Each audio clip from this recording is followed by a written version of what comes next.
Victim को और उसका असर झेलने वालों को दस्तक जरूर देता है, लेकिन जब दिमाग में शक घर कर जाता है तब कानों को वो दस्तक सुनाई नहीं देती, आंखों को दिखाई नहीं देती। नमस्कार, मैं inspector Rajesh Jadhav crime petrol Dastak के आज के इस एपिसोड में आपका स्वागत करता हूं। आज से लगभग 1 साल पहले मेरे सामने एक केस आया था, एक मर्डर केस जो बहुत ही भयानक था, चौंका देने वाला था, जहां पर एक आदमी के दिमाग का शक गुनाह की नींव बना और जिसने उसके पूरे परिवार को तहस नहस कर दिया। दे। तेरी चिल्लर पार्टी कॉलोनी को प्लेग्राउंड बना के रखा है। हाँ, किसने मारा मुझे बहुत? अरे अंकल मैंने प्रणाम कर दिया जीना। अरे अंकल मैंने नहीं मारा, उसने मारा। उसने किसने? हाँ? तूने मारा? तेरे बाप ने क्या कॉलोनी खरीद के रखी है? रास्ते में खेलना है? फिर से दिखाना तंगड़े तोड़ी तुझे कर लगा है।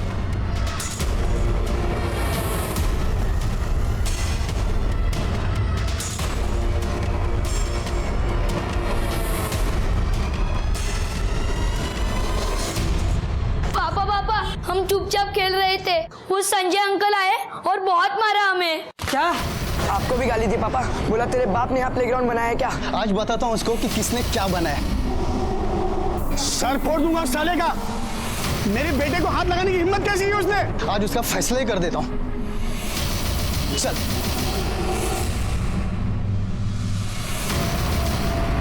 मुझे गाली देता है, मेरे बच्चों को हाथ उठाता है। आज छोड़ेंगे साले को। हमारे बच्चे को मारता है। दरवाजा खोल।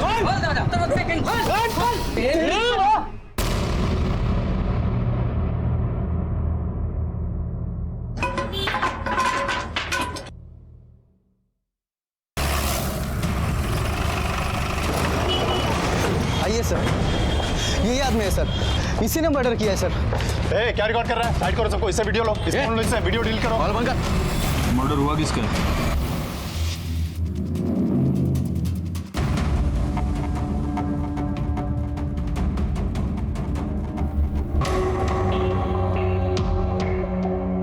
सर, बॉडी की हालत देखकर ऐसा लगता है कि इसका खून करने से पहले इसको बहुत ही बेरहमी से पीटा गया है। ये मर्डर पति और पत्नी के झगड़े का नतीजा है और झगड़े की वजह कुछ भी हो सकती है। हो सकता है इन दोनों में से किसी एक का एक्स्ट्रा मैरिटल अफेयर रहा हो। इस बात को लेकर कुछ कहा सुनी हुई, फिर झगड़ा बढ़ गया। झगड़े की शुरुआत बाहर से हुई, हॉल से। झगड़ा बढ़ा, पत्नी ने उससे बचकर भागने की कोशिश की, वो यहाँ पर आई। उसके पीछे पति आया, ये बियर बॉटल उठाई। सब हुआ हो और हो सकता है ऐसा ना हुआ हो। इस मर्डर की वजह कुछ और भी हो सकती है। Engine oil? इसकी बॉडी पर इंजन ऑयल क्या कर रहा है? सुनाओ।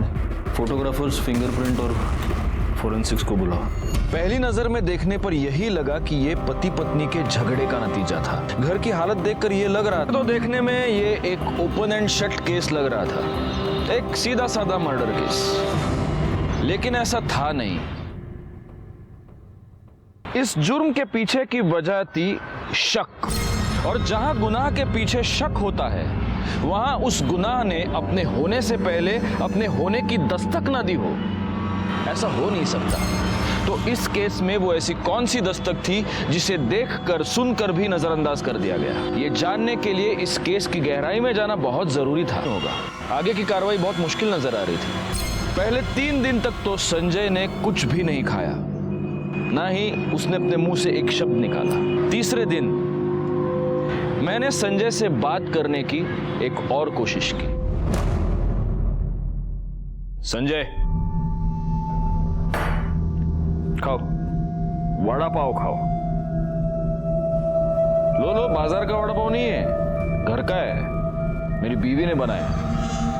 अरे क्या है ना, मेरे को वड़ा पाव बहुत पसंद है और मैं बाहर का वड़ा पाव खाता हूँ, फिर वो मेरे को एसिडिटी होती है। तो मेरी बीवी क्या करती है, मेरी बीवी घर पे वड़ा बनाती है।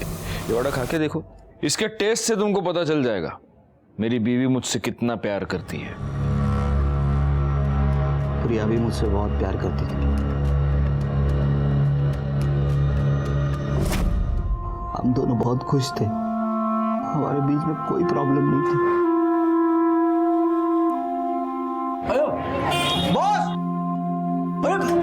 ओ आ लो अरे बॉस कहाँ घूम रहा है? अरे संडे है ना सर, छुट्टी। वाइफ को लेके जरा पानी पूरी खाने आया, आवड़ते तिला खूब। अरे आप मिले नहीं हो मेरे वाइफ से, मैं बोला तो प्रिया, अरे आओ ना जल्दी। आप शादी में नहीं आए थे ना, इसके लिए।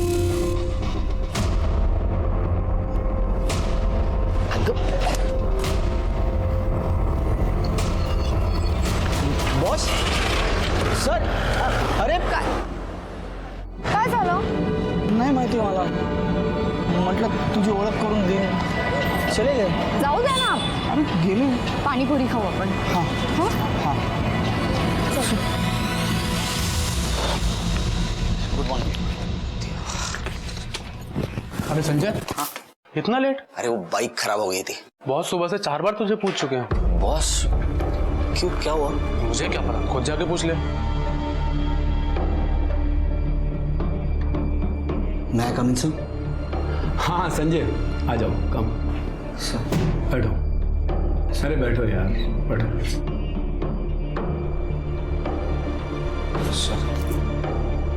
कल जो लड़की तुम्हारे साथ थी, तुम्हारी वाइफ थी क्या?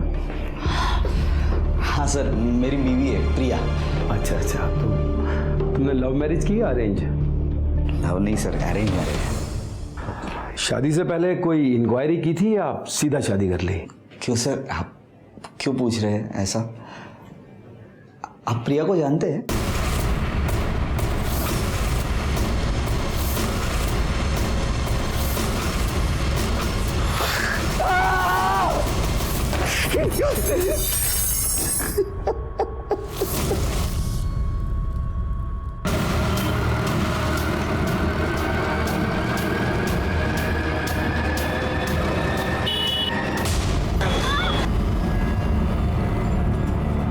अबे साले, तो दिखाई नहीं देता? कैसी गाड़ी चलाता तू? हाँ ए, तेरे बच्ची को कुछ हुआ क्या?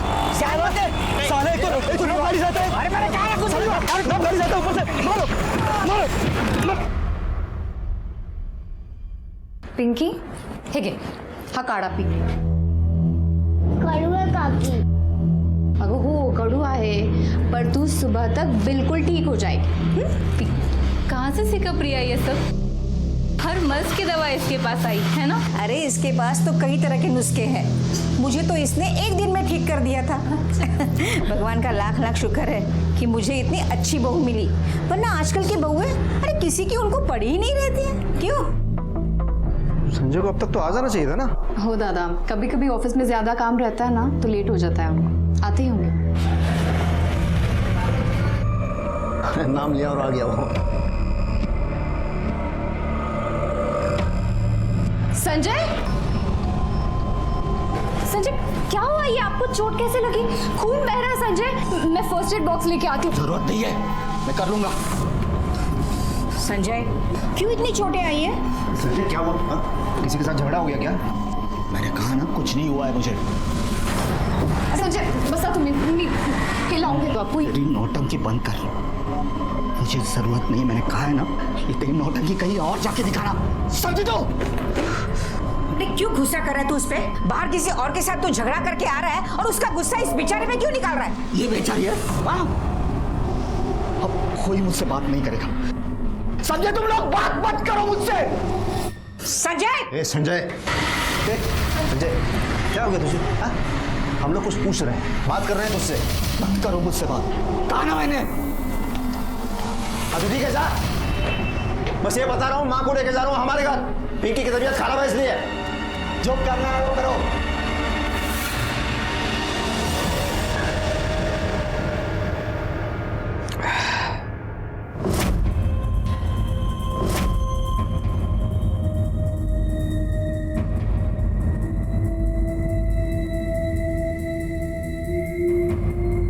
कम से कम ये हल्दी वाला दूध पी लीजिए, आपको आराम मिल जाएगा.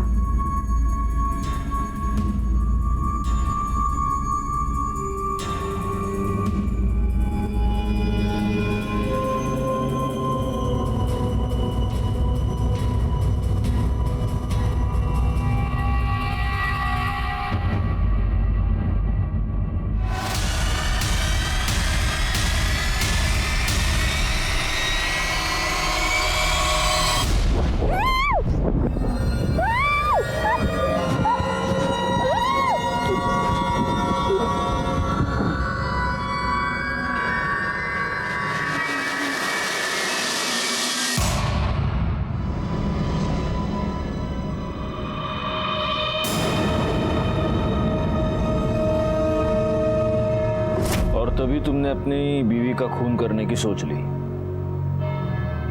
पर कर नहीं पाया। तब नहीं कर पाए तो अब कर दिया। हाँ?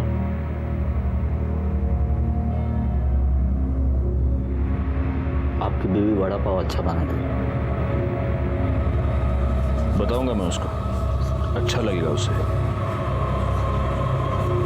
चाय पियोगी?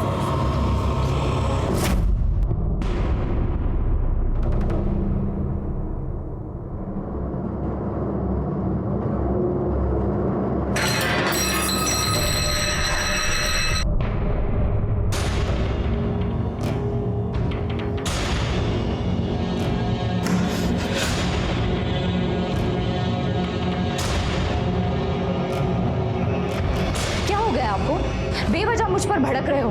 दादा की भी इंसल्ट की, उन्हें भी उल्टा जवाब दे दिया। मुझसे तो बात तक नहीं कर रहे हैं। आखिर ऐसा हो क्या गया आपको? जानना चाहती हो तुम क्या हुआ है मुझे? हाँ चल बताता हूँ तुझे। चल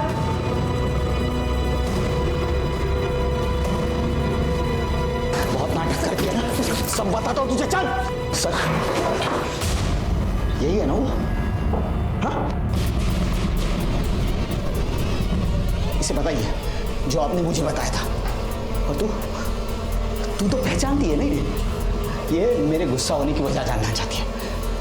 बताइए इसे कैसे आपने इसे 25,000 में खरीदा था और कैसे आप इसके पहले क्लाइंट थे। क्या अनाप शनाप बक रहे हो तुम हैं? मैंने तो तुमसे ऐसा कुछ नहीं कहा। आप क्या कह रहे हैं? यही है संजय, मैं बात करता हूँ तुमसे। मैडम आप प्लीज़ 2 मिनट के लिए बाहर जाइए, मुझे संजय से अकेले में कुछ बात करनी है, प्लीज़। पर सर आपने तो मुझे। दिमाग खराब है तुम्हारा, पागल हो गए हो क्या तुम? अरे मैंने वो बात तुम्हें तुम्हारी भलाई के लिए बताई थी और तुम अपने फैमिली मैटर में मुझे खींच रहे हो। संजय ये तुम्हारा और तुम्हारी पत्नी का आपस का मामला है, इसे घर जाके सॉल्व करो। यहाँ ऑफिस में तमाशा करने की जरूरत नहीं है, वरना अपनी जॉब से भी हाथ धो बैठोगे तुम।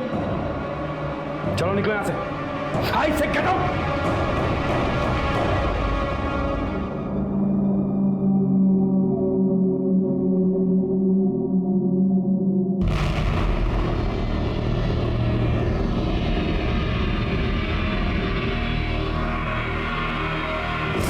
संजय, जो तुम्हारे बॉस ने तुम्हें बताया वो तुमने अपनी बीवी को बताया नहीं? नहीं सर, उसे क्या पता था? संजय, तुम्हें कभी ऐसा नहीं लगा कि शायद तुम्हारा बॉस तुम्हारे साथ झूठ बोल रहा था? शायद उसका कोई हिडन मोटिव था जिसकी वजह से वो तुम्हारे दिमाग में शक डाल रहा था। लगा था सर, मैं बॉस की बातों पर विश्वास नहीं करना चाहता था। न जाने क्यों बॉस की बात मेरे मन में घर कर गई। मैं प्रिया पर शक करने लगा। वो जहां जाती थी उसका मैं पीछा करता था।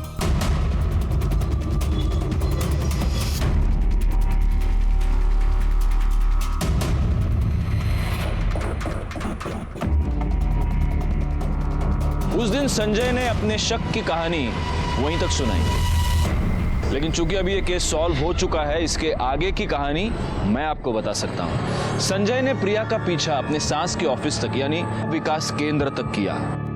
संजय की सास प्रिया की मां कोई साधारण महिला नहीं थी, वो एक सोशल वर्कर थी। लेकिन वहां कुछ गड़बड़ था, कुछ ऐसा था जो सही नहीं था।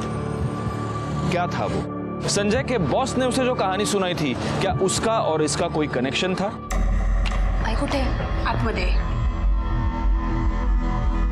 हाँ, मेडिकल कैंप वाले से बात हो गई है।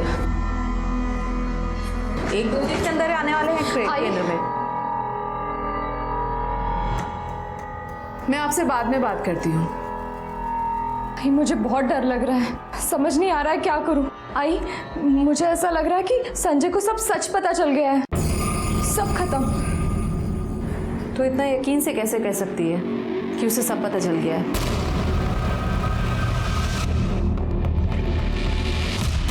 मैं क्या बताऊँ, आपसे ही मिलना है क्या? आप ही ने फोन किया था? मैंने ही फोन किया था। अच्छा आ जाओ आप। वो पैसा लाएगा? एक काम करो, जेब में डालो। ये यहाँ से नहीं, वहाँ से। देख प्रिया, ये जो भी मुसीबत है मुझ तक नहीं पहुंचनी चाहिए। कैसे भी मैनेज कर, समझी ना?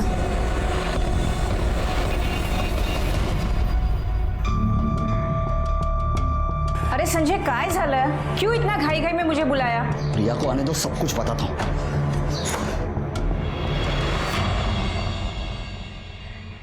या अरे आई तुम्ही? आप तो भैया के यहाँ से अगले हफ्ते आने वाली थी ना? हाँ, आने वाली थी, पर इसने कहा कि कुछ जरूरी काम है, इसलिए आज ही आ गई। काय सालो, क्या काम था? आई को क्यों बुला लिया आपने? ये जो सती सावित्री होने का नाटक करती है ना तू, उसका भांडा फोड़ने के लिए इसलिए बुलाया माँ को। माँ को भी पता चले ये भोले वाले चेहरे के पीछे सच्चाई क्या है। संजय, क्या है ये?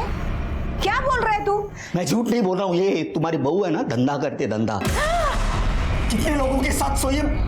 संजय आपको कुछ गलतफहमी हुई है? कुछ गलतफहमी नहीं हुई है। 3 दिनों से तुम्हारा पीछा कर रहा हूं मैं, 3 दिनों से।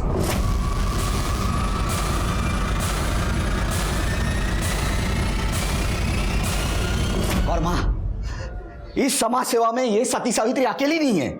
इस सती सावित्री के साथ उसकी बहन, उसकी मां और दलाली करने वाला इसका जीजा है। और ये सब विकास केंद्र के आड़े चलता है ना? हाँ, कल मैंने देखा था तुझे तेरे जीजाजी के साथ गाड़ी में जाते हुए। क्लाइंट के पास गई थी ना तू? मुझे तो बोल के गई थी मार्केट जा रही हूँ। धंधा करती है ना तू? अरे संजय, काय बोलतोस तू है? तेरा दिमाग तो ठीक है? माँ, अभी दिमाग ठिकाने आया है। मालूम नहीं कितने लोगों के साथ सोई है। मेरे बॉस के साथ। देखो संजय, मुझे समझ नहीं आ रहा कि ये बात मैं तुमसे कैसे कहूं, लेकिन तुम्हारी वाइफ एक सेक्स वर्कर है, एक प्रोस्टिट्यूट। सर, आज से 5 साल पहले 25,000 रुपए देकर मैंने उसके साथ एक रात गुजारी थी और मैं उसका फर्स्ट कस्टमर था। देखो संजय, मैं चाहता तो ये बात तुम्हें नहीं बताता, लेकिन हो सकता है उसने तुम्हें झूठ बोला हो या कल को तुम्हारे साथ कुछ गलत हो जाए, इसीलिए मैंने ये सब कुछ कहा। संजय, अगर ये उसका पास था और वो ये सब कुछ छोड़ चुकी है, तुमसे प्यार करती है, तुम्हारे प्रति ईमानदार है, तो फिर इन बातों का कोई मतलब नहीं है। फिर तुम उसके साथ आगे की जिंदगी अच्छे से जी सकते हो।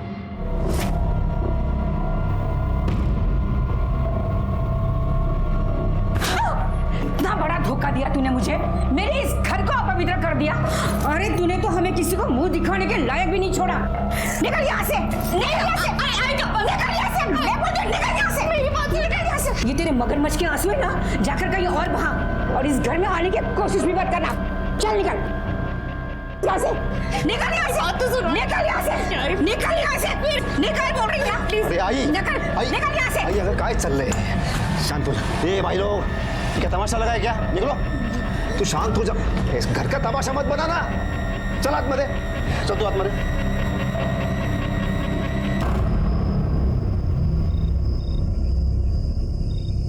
संजय, कितनी बार मैंने तेरे को कहा है, मैं गुस्से को थोड़ा काबू में रखा कर।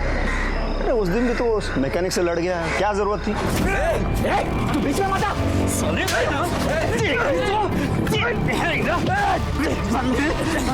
संजय, संजय, क्या कर रहा है? तू छोड़ दे। हाँ? संजय, फिर से मेरी बीवी की तरफ आंख उठा के देखा ना, आंखें फोड़ दूंगा, जिंदा गाड़ दूंगा तुझे। बहुत गलत किया तूने मुझे हाथ लगा के। जानता नहीं मैं कौन हूँ। दादा, उस दिन मैं गलत हो सकता हूँ, पर आज नहीं। मैंने खुद पीछा किया। बहुत कुछ गलत चल रहा है दादा। प्रिया एक प्रोस्टिट्यूट है, वेश्या है वो। बस हाँ, बहुत हो गया, बहुत सुन ली तेरी बकवास मैंने। अरे क्या सबूत है तेरे पास? है क्या कुछ? नहीं, सिर्फ शक है, शक। वो भी तेरे उस मक्कार बॉस ने तेरे दिमाग में घुसा दिया है। अरे जो खुद इतना घटिया इंसान है, जो खुद धंधे वाली के पास जाता है, उसकी क्या गारंटी है कि वो सच बोल रहा है? तो ऐसे घटिया इंसान पे भरोसा करके तू अपनी बीवी पे शक कर रहा है? मुझे ये बता, अगर कल आके कोई मेरे बारे में उल्टा सीधा कह दे, तो उस पर भी यकीन कर लेगा? करेगा? नहीं दादा, ऐसे कैसे? ऐसे मां, संजय, एक मेरा छोटा भाई है, हाँ?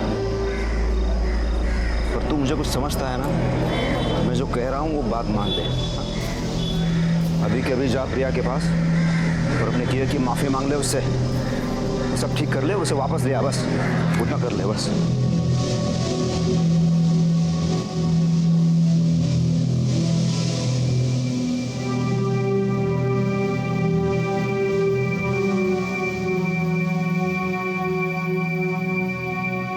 प्रिया, आई एम सॉरी। मुझसे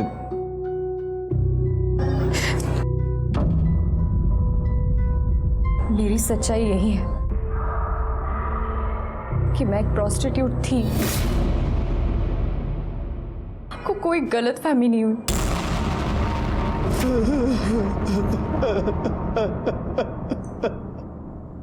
संजय, तेरी बीवी ने तुझसे सच बता दिया कि वो प्रोस्टिट्यूट थी और गुस्से में आकर तूने उसे इतनी बेरहमी से मार दिया। मैंने प्रिया को नहीं मारा, मैंने प्रिया को नहीं मारा, मैं सच कह रहा हूँ। झूठ बोल रहा है तू। मर्डर के बाद तेरी पूरी कॉलोनी ने तुझे खून से लथपथ देखा था और तेरे फोन की लोकेशन भी क्राइम सीन की ही थी। सर, प्रिया मर्डर केस की फॉरेंसिक में रिपोर्ट आ गई है। संजय, सारे सबूत तुम्हारे खिलाफ हैं। अच्छा होगा अगर तुम खुद सच बोल दो।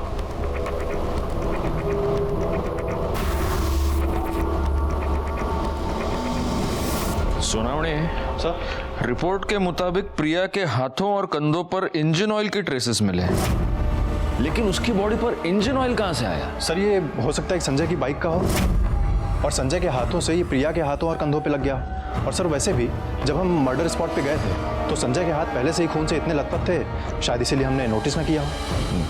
एक काम करो, क्राइम के टाइम संजय ने जो कपड़े पहने थे वो टेस्टिंग के लिए भेज दो। अगर ऑयल वहां से आया है तो संजय के कपड़ों पर जरूर मिलेगा। सब ये संजय, संजय तू घबरू तो कुछ रहे संजय। देख, जब तक मैं हूं ना तुझे कुछ नहीं होगा। हाँ, मैंने तुझे भाई की तरह नहीं, अपने बेटे की तरह पाला है। और तू देखना मैं कैसे अपने बेटे को यहाँ से जल्द बाहर निकालता हूँ। हाँ चलो चलो, मिलने टाइम खत्म हुआ। तू लोगों को संजय ये तो कर प्लीज।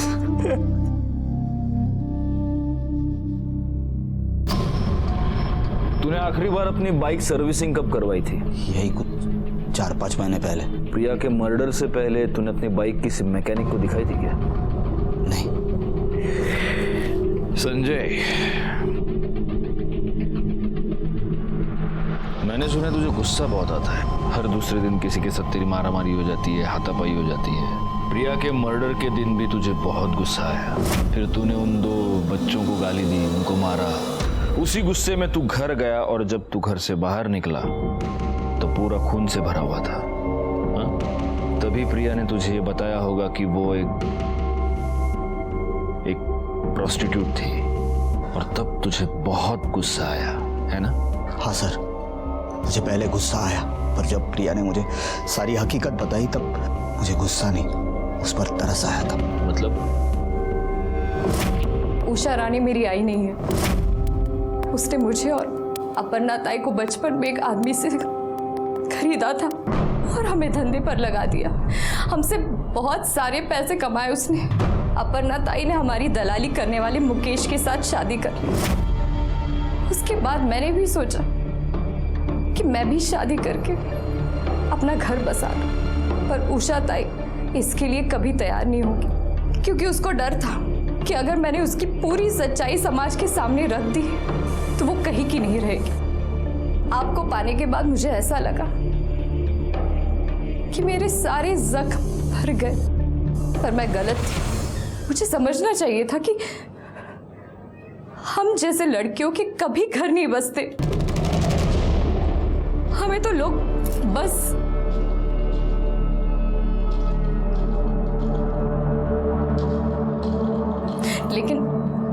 लेकिन आप टेंशन मत लीजिए, मैं आपको छोड़ के चली जाऊंगी बिना किसी तमाशे के। मुझे और कुछ नहीं चाहिए, बस आप खुश रहो।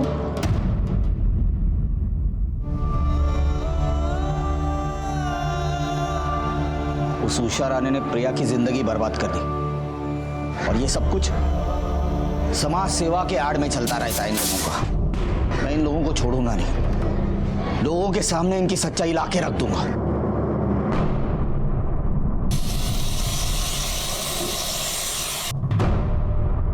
चलो ठीक है, मान लेते हैं तेरी बात, लेकिन तू उनकी सच्चाई लोगों के सामने लाएगा कैसे? इस तरह के लोगों की पहुंच बहुत ऊपर तक होती है रे। जो हो गया सो हो गया, भूल जाए ये सब। प्रिया की जिंदगी बर्बाद की इन लोगों ने, और कितनी लड़कियों की ये जिंदगी बर्बाद कर रहे हैं अभी भी। हाँ, ये भी सच बोल रहा है तू, लेकिन उसके लिए हमें कुछ ऐसा करना होगा संजय कि हमारा काम भी हो जाए और उनको पता भी ना चले। हाँ, मतलब अरे वो कैमरा छुपा के करते हैं ना, अरे इलेक्ट्रिशियन की दुकान पे तो होते हैं ना उस तरह के कैमरा, ऐसा कुछ।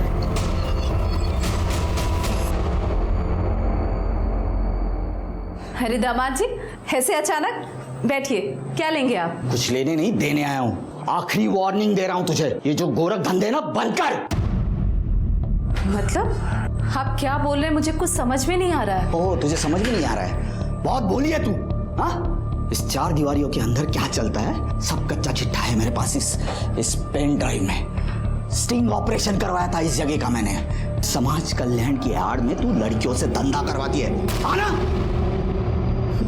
देखिए, आपको कुछ गलतफहमी हुई है, वो सब तो मैंने कब का बंद कर दिया। अच्छा, तो तुम्हारा ड्राइवर लोगों से पैसे लेके उन्हें पिछले रास्ते कहाँ छोड़ता है? हाँ? और ये मुकेश मेरी बीवी को लेके कहाँ जाता है, बताओ।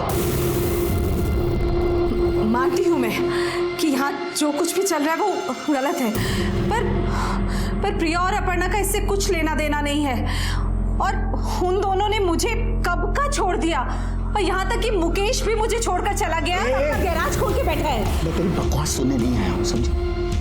आखिरी वार्निंग दे रहा हूँ, बंद कर ये सब, वरना ये है ना, ये वायरल कर दूंगा, पुलिस के पास जाऊंगा, समझे? उषा के यहाँ से निकलने के बाद मुझे लगा मेरा काम हो गया, और मेरा गुस्सा बिल्कुल कम नहीं हुआ था, क्योंकि यही उषा थी जिसने मेरी प्रिया को इस दलदल में फेंका था। मैं वहां से सीधा घर गया।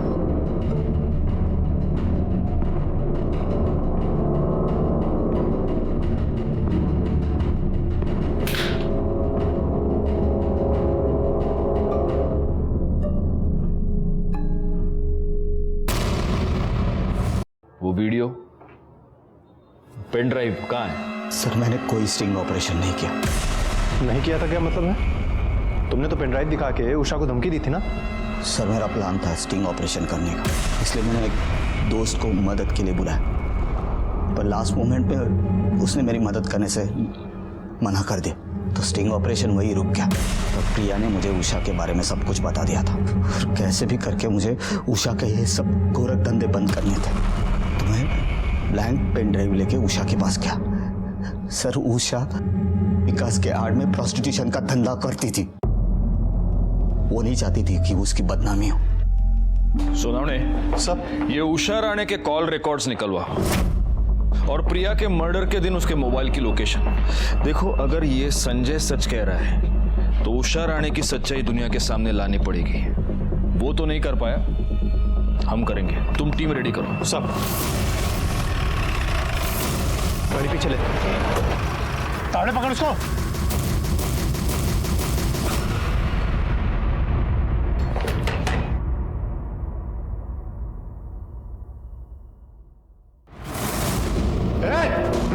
मॅडम, यांना सगळ्यांना साईडला घ्या. चला एक साईडला या इकडे.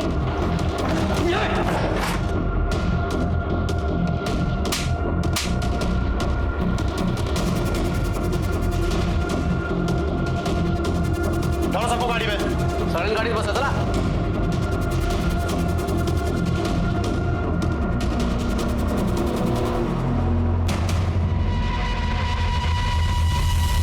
संजय ने उषा राणे के बारे में हमें जो भी बताया था वो सब सच निकला। उषा राणे वाकई में प्रोस्टिट्यूशन का एक बहुत बड़ा रैकेट चला रही थी। इसका मतलब संजय की और भी बहुत सारी बातें सच हो सकती हैं। एक काम करो सुनावड़े, सर उषा राणे के बारे में अपने आसपास के सारे पुलिस स्टेशन और खबरियों को डिटेल्स दे दो, और प्रिया की वो बहन, क्या नाम है उसका, अपर्णा, उससे भी पूछताछ करो। उषा राणे के बारे में जितनी भी इंफॉर्मेशन मिल सके सारी निकालो जल्दी। सब ओके? या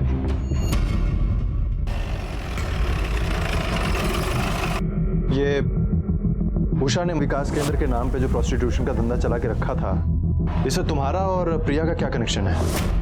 सिर्फ इतना कि हम दोनों बहनें भी उसके लिए बाकी लड़कियों की तरह कमाई का जरिया थे, और शादी के बाद हमने उसे और उसने हमें छोड़ दिया था। और तुम्हारे पति मुकेश ने?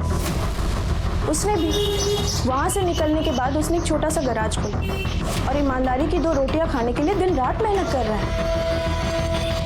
रिपोर्ट के मुताबिक प्रिया के हाथों और कंधों पर इंजन ऑयल के ट्रेसेस मिले हैं। तुम्हारे पति मुकेश कहाँ मिलेगा अभी? पता नहीं, विकास केंद्र में रेड पड़ने के बाद से वो घर नहीं लौटा है। सर, उषा और महेश का पता चल गया है। गुड, चलो चलो।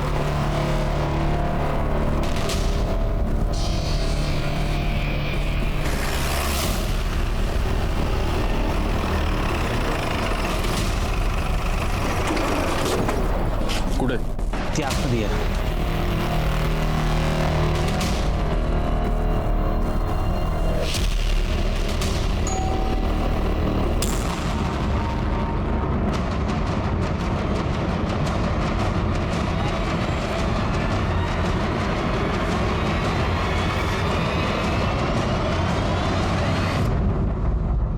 गया ना? अरे किया क्या है मैंने?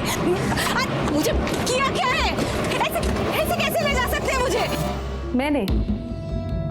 मैं क्यों मारूंगी उसे? ये क्या है? हाँ? क्या ये? तुम्हारे कॉल रिकॉर्ड्स हैं। जिस दिन प्रिया का खून हुआ उस दिन तुम और मुकेश प्रिया के घर के पास थे। जब संजय पेन ड्राइव और स्टिंग ऑपरेशन की धमकी देकर गया तो मैं डर गई थी। आखिरी वार्निंग दे रहा हूँ, बंद कर ये सब, वरना ये है ना, ये वायरल कर दूंगा। उसके बाद फौरन मैंने मुकेश को फोन लगाया। हेलो। संजय को समझाना पड़ेगा, अगर उसने वो पेन ड्राइव पुलिस या मीडिया को दे दी तो सब खत्म हो जाएगा। मैं तो बुरी तरह फंस जाऊंगी और तू भी नहीं बचेगा। मदद मांग रही है या धमका रही है मुझे? मैं सिर्फ बता रही हूँ तुझे, जिस तरह से वो मुझसे गुस्सा है ना, मेरी एक भी नहीं सुनेगा। अब तू ही उसे समझा सकता है। ठीक है, तुम पहुंचो उसके घर, मैं भी आता हूँ। दोनों मिलकर समझाएंगे तो कहीं नहीं जाएगा वो, टेंशन मत ले। हाँ मुकेश, मैं पहुंच गई हूँ। तुम इधर मत आना अभी, इधर पहले से कुछ तो भी लफड़ा हुआ है। मुकेश वहाँ, हेलो। कहानी बहुत अच्छी है लेकिन सच्ची नहीं है, क्योंकि सच ये है कि तुम दोनों ने प्रिया को मार दिया और वहां से भाग गए। सर, मुझे उसे मारना ही होता तो मैं उसी दिन मारती जब उसने शादी की बात की थी, तो शायद ये सब कुछ नहीं होता उसके साथ। और मैं उसे क्यों मारूंगी सर? प्रिया और अपर्णा मेरी बेटी से भी बढ़कर है। लेकिन तुम उनकी माँ नहीं हो, क्योंकि कोई भी माँ अपनी बेटी से धंधा नहीं करवाती और अपना धंधा चौपट होता देखकर अपनी बेटी को मार नहीं देती। ठीक है, अगर ये सच है तो साबित करके दिखाइए। साबित तो मैं करूंगा मैडम। इस वक्त मेरे पास खून के कोई सबूत नहीं है, पर आपके प्रोस्टिट्यूशन रैकेट के सारे सबूत हैं। इसलिए लंबी सांस लीजिए और यहाँ की आदत डाल लीजिए।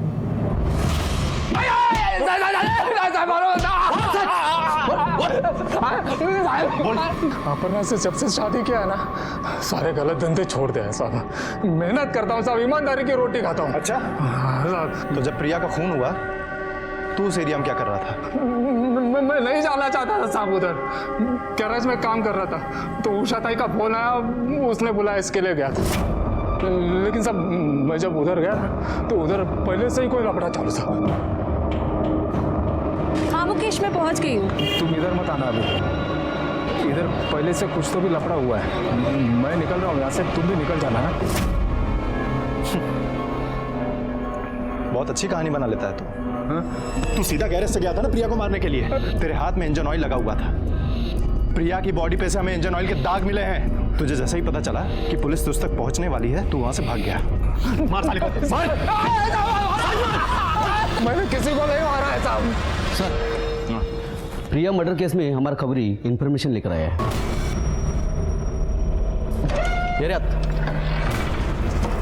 नमस्कार साहब, जिस दिन वो लड़की का मर्डर हुआ ना प्रिया, उसका 2 रोड शॉप मैकेनिक के साथ लफड़ा हुआ था। आपने देखा साहब? और जिधर झगड़ा हुआ उसके सामने दुकान पे CCTV लगा हुआ है। आप उधर का फुटेज निकाल के देख लो, मालूम पड़ जाएगा कौन लोग थे। सर ये देखिए, इन दोनों मैकेनिक्स ने प्रिया के साथ पहले भी छेड़खानी की थी और संजय के साथ हाथापाई भी हुई थी इन दोनों की। और सर ये देखिए, ये मर्डर के दिन की फुटेज।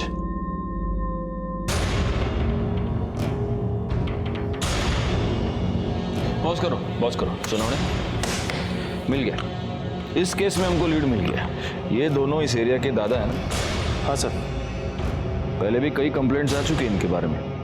प्रिया के मर्डर केस का कनेक्शन मोटर ऑयल से है और ये दोनों मोटर मैकेनिक हैं। उठाओ इन दोनों को। सब क्या साहब, जब मर्जी तब आप उठाकर लेके अरे मेरे सामने गला फाड़ के तेरा कोई फायदा नहीं है। नुकसान होगा। जो भी बात करना है सांप से करने का। मैं सांप से डरता हूँ क्या? डरता हूँ। अभी जो पूछ रहे हैं ना उसका साफ साफ जवाब दे। प्रिया ने तेरे को थप्पड़ क्यों मारा था? वो साहब, मैं उसको कुछ बोल दिया था। सिर्फ बोला था? मतलब साहब मैंने छेड़ा था और वो मेरे पे भड़क गई और उसने एक थप्पड़ मार दिया था मेरे को। और इसलिए तेरे को गुस्सा आया, तू उसके पीछे उसके घर तक गया और उसके घर में घुसकर तूने उसका खून किया। नहीं साहब, आज शपथ मैं किसी का खून नहीं किया साहब। अच्छा, ये देख देख देख, उसके पीछे किधर गया तू? वो क्या साहब, मैं ना वो बाइक का टेस्ट ड्राइव करने के लिए गया था। तू पूरे 1 घंटे के बाद अपने गैरेज पे वापस आया। साहब वो क्या है कि बाइक ठीक हो गई थी, तो इसलिए एक बाइक को क्लाइंट के घर पे छोड़ने गया था। तू क्लाइंट को होम डिलीवरी भी देता है क्या? सोनावणे, एक काम करो, इसका ये जो भी क्लाइंट है उसके पास इंक्वायरी करो और तब तक ये दोनों को बिठा के रखो इधर। साहब ऐसे बैठा के काहे को रखने का? अगर अपन लोग झूठ बोला होगा ना तो वापस उठा के लाना। टाइम खोटी काहे को करने का साहब?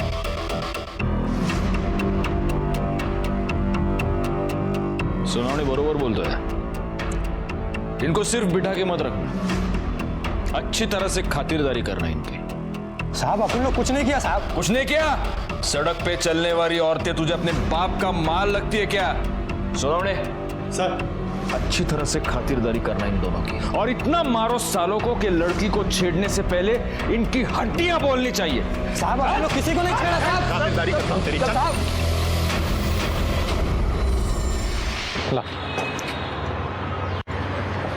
सर, अच्छे से खातिरदारी की है दोनों की। लेकिन ये सुबह का डोज है, शाम को फिर फोड़ना उनको। ठीक है सर।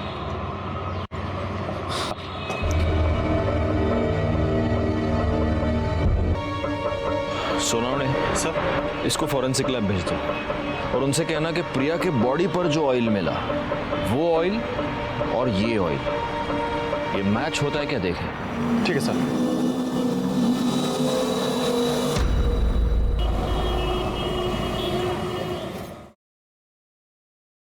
सर, प्रशांत आले। हाँ प्रशांत, आओ आओ। सर मुझे क्यों यहाँ पे बुलाया? आओ आओ बैठो। प्रशांत, मैंने तुमको ये बताने के लिए बुलाया है प्रशांत कि प्रिया के बॉडी पर जो इंजन ऑयल मिला वो इंजन ऑयल और तुम्हारे बाइक का इंजन ऑयल एक दूसरे से मैच होता है। हाँ तो सर, इस तरह का ऑयल तो सड़कों पे काफी सारे बाइक्स पे मिलेगा। ये बात तो सही है, लेकिन फिर उन सब लोगों की मोबाइल लोकेशन प्रिया के घर के पास नहीं है मर्डर के वक्त, जो तुम्हारी है। सुनाओ देखो। और ये रहे कॉल रिकॉर्ड्स, ये तुम्हारी कॉल लोकेशन।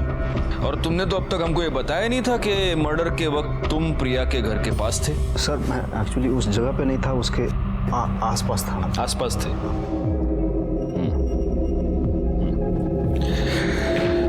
अब प्रशांत, मैं तुमको एक फिल्म दिखाऊंगा।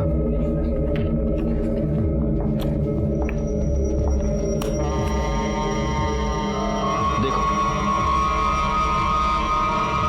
और ये तुम्हारी एंट्री।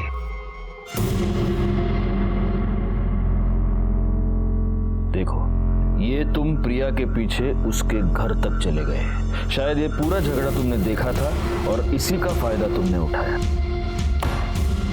अब प्रशांत, कबूल करते हो की आता तुला घ्यायचं आम्ही आतमध्ये? हाँ सर, मैंने मारा है उसे सर।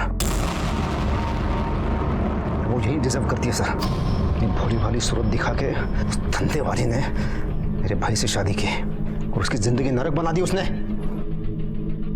सर उस दिन संजय उसकी माँ को स्टिंग ऑपरेशन की झूठी बात कह के उसके मुंह से सच्चाई सुनने गया था और उस उषा ने डर के सब कुछ मान भी लिया था।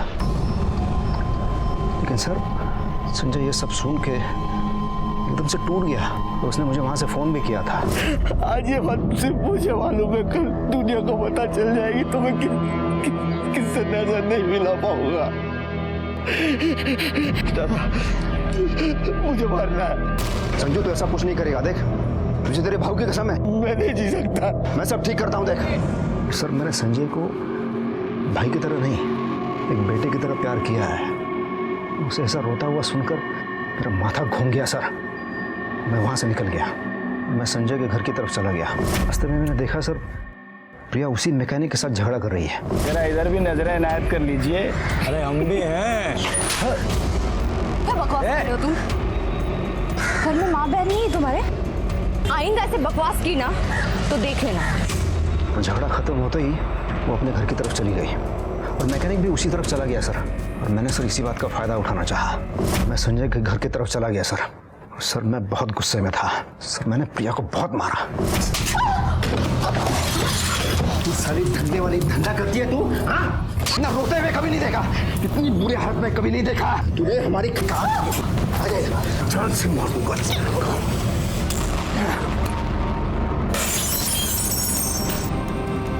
सर मैंने संजय को हमेशा एक बेटे की तरह पाला है। इसे कभी है प्रशांत कि तुमने अपने भाई को बचाया, लेकिन तुमने उसको दुख की दलदल में और ज्यादा धकेल दिया, क्योंकि आज भी तुम्हारा भाई प्रिया से बहुत प्यार करता है। वो ये मानता है कि प्रिया जैसी लड़की जिसने अपनी जिंदगी में इतना कुछ झेला है, उसे एक अच्छी जिंदगी जीने का अधिकार है। और तुम जैसे घटिया और दिमाग से बीमार लोग ये बात कभी समझ नहीं पाते। प्रशांत पर प्रिया के मर्डर का केस आज भी माननीय कोर्ट में लंबित है और प्रशांत इस वक्त जेल में है। प्रिया का अपना अतीत छुपाना और संजय का अपनी बीवी की अच्छाइयों की ओर नजरअंदाज कर उसके अतीत को खंगालना, ये सब टाला जा सकता था अगर इन दोनों ने अपने रिश्ते में आई शक की दस्तक को सुना होता, उसे समझा होता, उसे दूर किया होता, तो इस गुनाह को टाला जा सकता था। खैर केस तो सॉल्व हो गया और हमें अपने इस थैंकलेस जॉब से थोड़ा सा टाइम निकालकर अपने परिवार के साथ वक्त बिताने का मौका मिल गया। मैं सीनियर इंस्पेक्टर राजेश यादव आपसे विदा लेता हूं। दोबारा मिलूंगा, तब तक सतर्क रहिए और देखते रहिए क्राइम पेट्रोल दस्तक। मकसद बताना नहीं,